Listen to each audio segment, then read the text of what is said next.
Welcome to Not Milk Never Milk. Subscribe if you're lactose intolerant. In this video, I will explain how to replace a car's rear camera.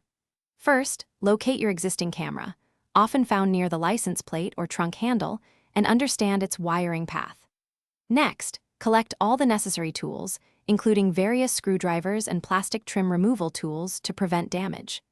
Before starting any work, it is crucial to disconnect the car's negative battery terminal to avoid electrical shorts and ensure your safety throughout the process. Now, let's access the old camera. Begin by gently prying off any interior trim panels that cover the camera's wiring, using your trim removal tools to avoid scratches. Once the wiring is visible, find the electrical connector attached to the camera and carefully disconnect it.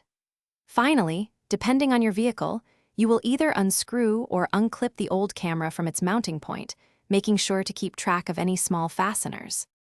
With the old camera out, it's time to install the new one. First, take your new camera and firmly connect its electrical plug to the vehicle's wiring harness, ensuring a snug fit. Next, carefully position the new camera into the original mounting bracket and secure it using the screws or clips you removed earlier. Finally, route the camera's wiring neatly along the original path, securing it with clips or zip ties to prevent it from getting pinched or damaged.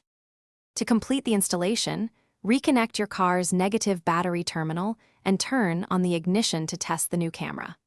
Verify that the image appears clearly on your display and that all functions work correctly.